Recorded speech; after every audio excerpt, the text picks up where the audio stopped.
بینندگان عزیز و ارجمند، نشر نوبتی برنامه اطلاعاتی پیغام منظور شماست. در جریان سفر کاری به جماعت دهاتی رودکی، رئیس شهر پنجکند عبدالخالق خالقزاده با رفتی کارهای آبادانی و سازندگی شناس گردید. در زمینه نقشه چاره‌بینی‌های مقامات اجرایی محلی حاکمیت دولتی شهر پنجکند با مقصد استقبال سزاوار 35مین سالگرد استقلال دولتی جمهوری تاجیکستان، سفرهای کاری رئیس شهر در جماعت‌های دهات پنجکند با مرام ادامه دارد. سفر نوبتی رئیس شهر پنجکند در جماعت دهات رودکی برگزار شد.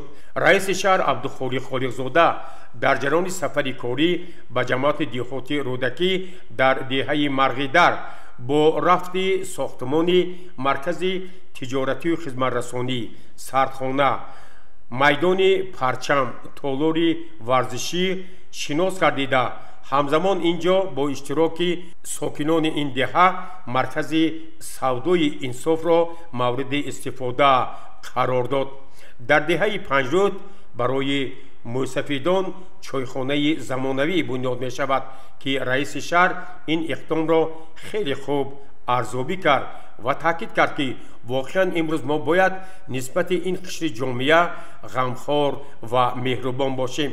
در دهه کلالی جماعت دهاتی به نام استاد ابو عبدالله رودکی، رئیس شهر عبدالخالق خالقزاده مقبره یکی از نخستین شهیدان راه آزادی تاجیکستان، سابق سردبیر نشریه صدای مردم مرادالله شیرعلیزاد را زیارت کرد و به مسئولین دستور داد که برای تعمیر و آبادانی این مقبره باید تدبیرهای مشخص اندیشیده شود. همزمان رئیس شهر به فعالیت بیمارخانه منطقوی دهه کلالی توجه ظاهر کرد و مسئولین را برای وسعت کارهای آبادانی و بهتر کردن سطح و صفت خدمت رسانی طبی وظیفه‌دار نمود. در دهه زیر حصار در مسئله تحصیلات میانه عمومی رقم 52 به نام مستان شیرعلی در برابر تعمیر و آبادانی بنای مؤسسه، اینجا تالار ورزشی و آثارخانه شاعر شهیر تاجیک مستان شیرعلی بنیاد می شود که رئیس شهر ضمن بازدید از این انشاءات در نزد رهبریت جماعت دهات رودکی و دیگر مسئولین دستور و سفارش‌های مشخص گذاشت. در جریان بازدید کاری از جماعت دهاتی رودکی، رئیس شهر با بنیاد یک ورزشگاه یعنی تالار بالاپوشیده ورزشی که در دهه زیر حصار با اقدام صاحبکار اماموف اسلام بنیاد می شود بهای بلند داد و تاکید کرد که این اقدام صاحبکاران باید همیشه ادامه داده شود. با اشتراک رئیس شهر پنجکند عبدالخالق خالقزاده در دهه نیکنات جماعت دهاتی رودکی برای بنیاد بنگاه زمانوی طبی خشت اول گذاشته شد.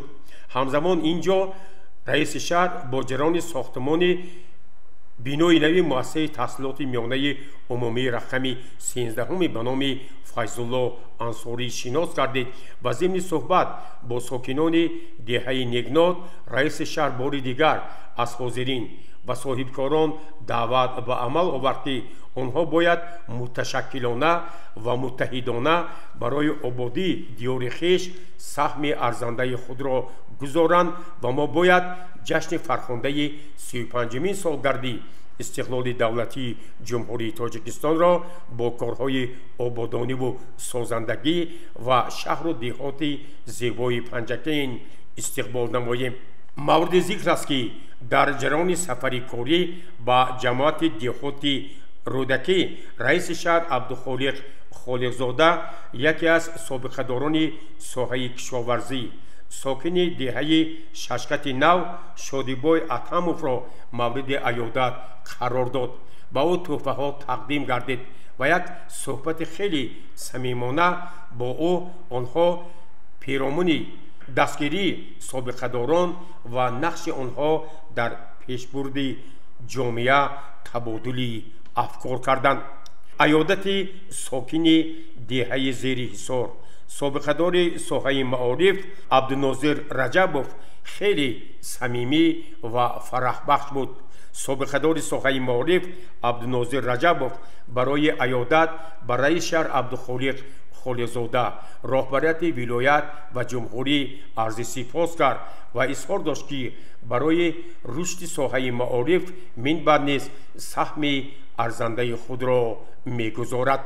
گزارش عباس همراساده و شاه حسین صالحов.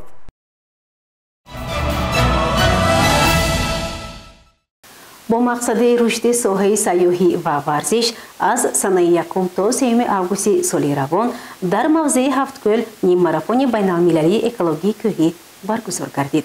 متوجه باشید با ادامه این موضوع.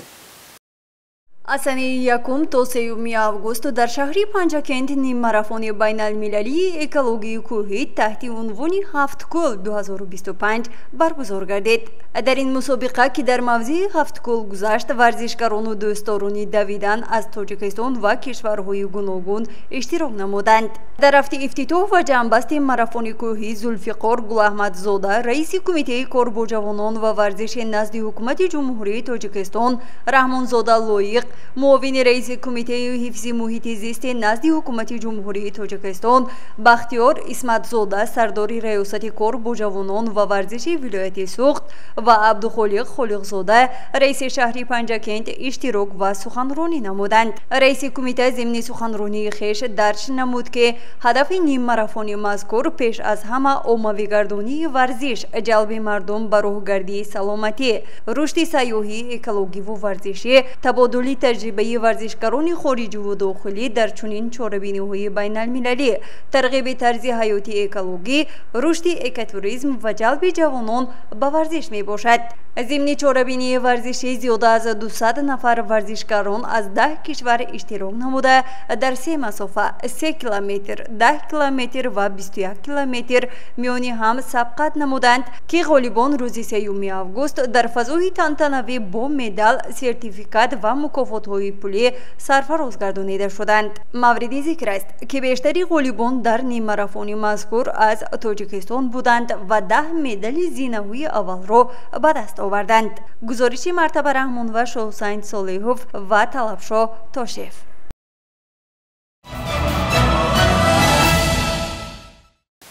ادامه برنامه در شهر و دهات پنجاکند با مقصد عمومی گردانیدن ورزش، میدانچه‌های زمانوی ورزشی بنیاد و مورد استفاده قرار گرفتند. بخشیده به روزی ورزشکاران در شهر پنجاکند میدانچه معاصر ورزشی به استفاده داده شد. در شهرک سوقدیان شهر پنجاکند میدانچه معاصر ورزشی بالا پوشیده با معاصرترین شرایط برای رشد و عمومی‌گردانی فوتبال ساخته و به استفاده داده شد.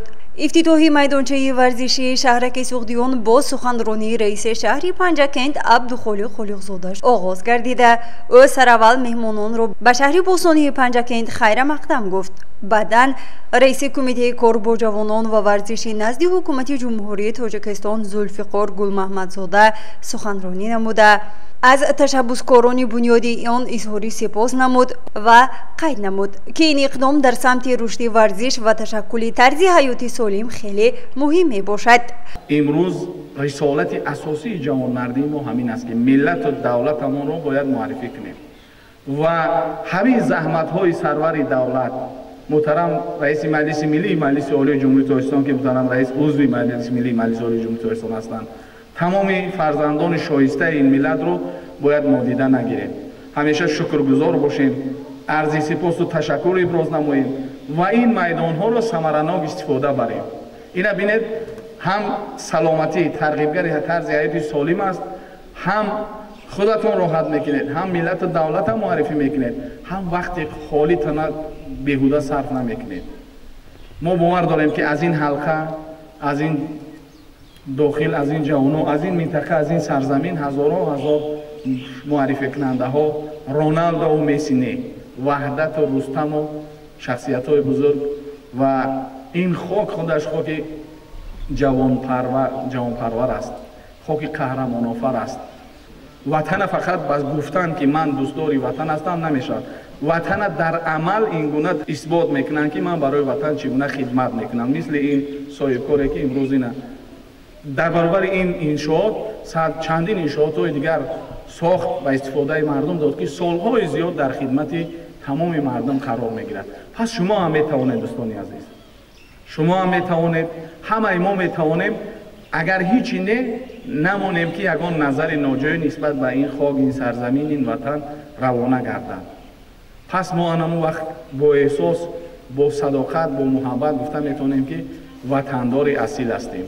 пас аз он сардори риёсати кор бо ҷавонон ва варзиши вилояти Суғд Бахтиёр Исматзода суханронӣ намуда ифтитоҳи боз як майдончаи варзиши шаҳрро ба варзишгарон ва сокинони он муборакбод намуд ва қайд намуд ки бигзор ифтитоҳи ҳар як майдончаи варзишӣ барои рушди варзиш дар шаҳри Панҷакент саҳмгузор будаву тавонад ҷавонони шаҳру диҳоти Панҷакентро дар арсаи таърих номнавис бинамояд.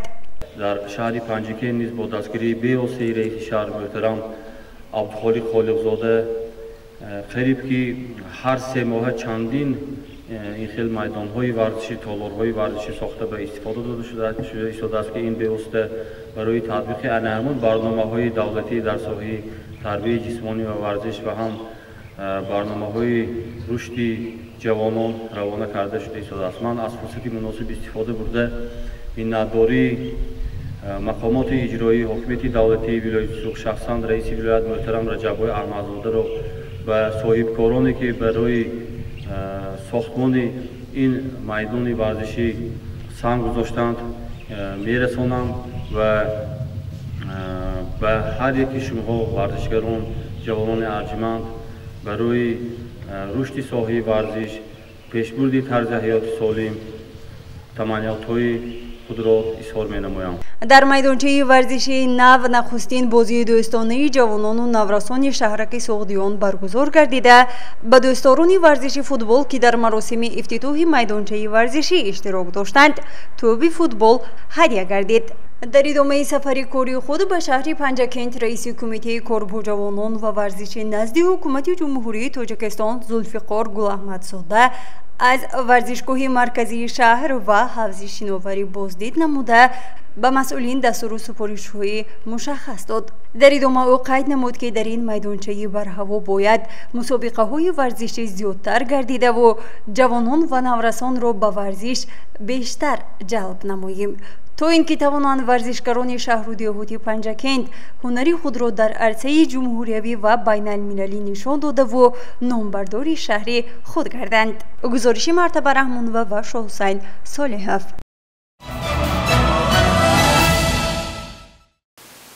шаҳри босонии Панҷакент рӯз аз рӯз ободу зебо мегардад. бо иштироки раиси шаҳри Панҷакент Абдухолиқ Холиқзода боз як иншооти ҷашнӣ бинои нӯҳқабатаи истиқоматӣ бо марказҳои тиҷоративу хизматрасонӣ ифтитоҳ ёфт. бахшида ба ҷашни фархундаи давлату миллат 35-мин солгарди истиқлоли давлатии ҷумҳурии Тоҷикистон дар маркази шаҳри босонии Панҷакент воқеъ дар хиёбони Рӯдаки боз як иншооти ҷашнӣ мавриди истифода қарор гирифт. бо ибтикори соҳибкори маҳаллӣ бинои нӯҳқабатаи истиқоматии хуштарҳу замонавӣ ифтитоҳ ёфт. дар маросими тантанавии кушодашавии бинои истиқоматӣ раиси шаҳри Панҷакент Абдухолиқ Холиқзода ширкат варзид ва бо буридани лентаи рамзӣ бинои баландошона расман ба истифода дода шуд. иттилоъ дода шуд ки бинои нави истиқоматӣ аз 9 қабат иборат буда дорои 96 манзили барҳавои хуштар мебошад ва онро ҷамъияти дорои масъулияташ маҳдуди бинокор 2016 бо сифати аъло бунёд намудааст. дар қабати аввали бинои истиқоматӣ маркази тиҷорату хидматрасонӣ ҷойгир буда бино бо лифт, оби доимии нӯшокӣ ки тавассути чоҳи амудӣ кашида мешавад, майдончаи бозии кӯдакон ва ҷой барои нақлиёт таъмин аст. пас аз боздид аз дохили манзилҳои истиқоматӣ роҳбарияти шаҳр ба сохтмончиён ва соҳибкорон барои ободу зебо намудани боз як кунҷи шаҳр изҳори сипос намуда аз шароити ҳуҷраҳо изҳори хушнудӣ кард. ҳамзамон ба чанде аз сохтмончиён барои саҳмгузорӣ дар ободонӣ ва созандагӣ тӯҳфаҳои хотиравӣ тақдим карда шуд. маврид ба зикр аст, ки дар шаҳри Панҷакент сохтмони даҳҳо биноҳои маскунӣ, иҷтимоӣ, истеҳсолию хизматрасонӣ бо маром идома ёфта.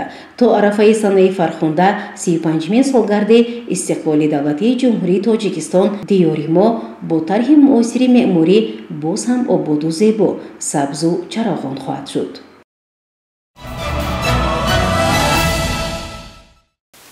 барномаро идома медиҳем. дар донишкадаи омӯзгории Тоҷикистон дар шаҳри Панҷакент бо иштироки намояндагони васоити ахбори умма нишасти матбуотӣ доир шуд.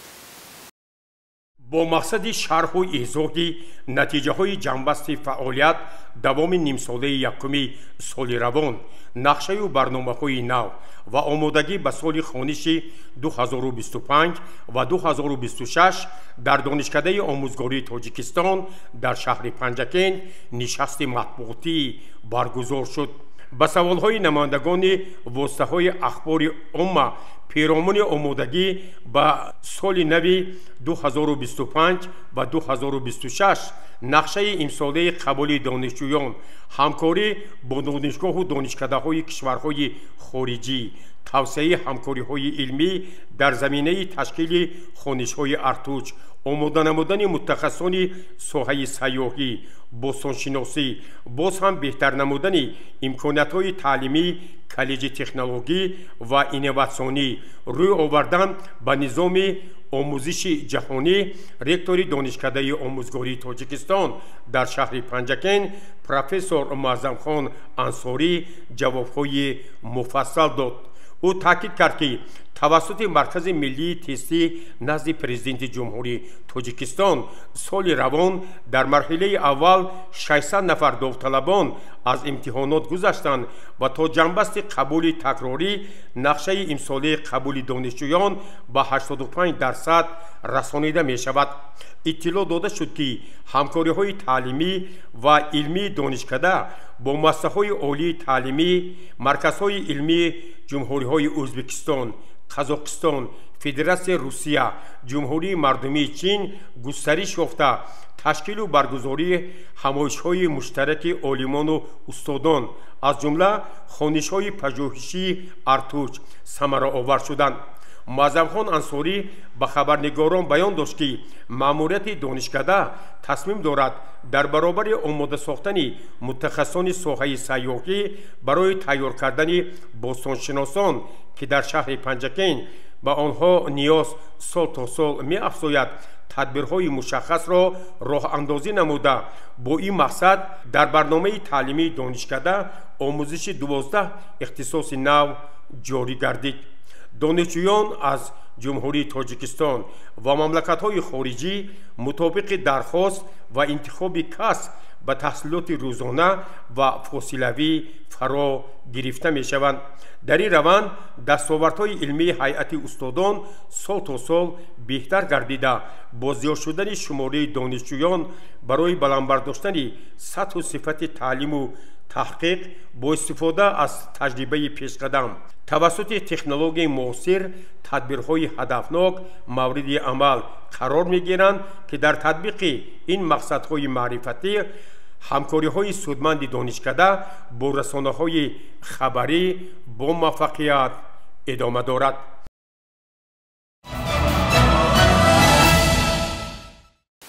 бо мақсади ҳифзи саломатии модару кӯдак дар шаҳру деҳоти Панҷакент даҳаи дастгирӣ таҳти унвони шири модар идома дорад.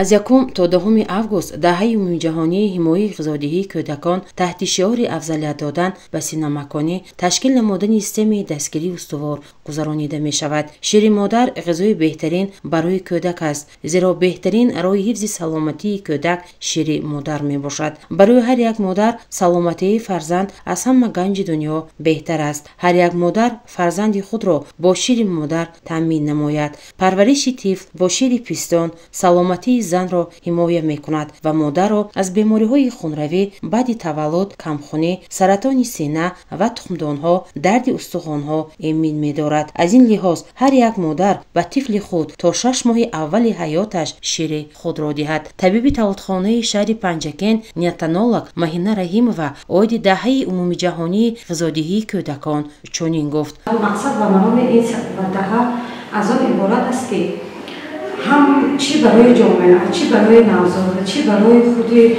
оила шири сина ин хӯроки муҳим, яъне хӯроки серғизо ба ҳисоб меравад. манфиати шири модар ва навзод аз он иборат аст ки шири модар аз ҳар гуна бемориҳои роҳи маъда ва гӯрда, бемориҳои пешобдон, бемориҳои саратон, ҳар гуна бемориҳо имкон медорад. модарҳое ки бори аввал таваллуд мекунанд, нахустҳомила ҳастанд, мо аз соати таваллуд кардани навзод, яъне 30 дақиқаи аввали ҳаёти навзод ба сина гузошта мешавад ва аз ҷониби акушеркаи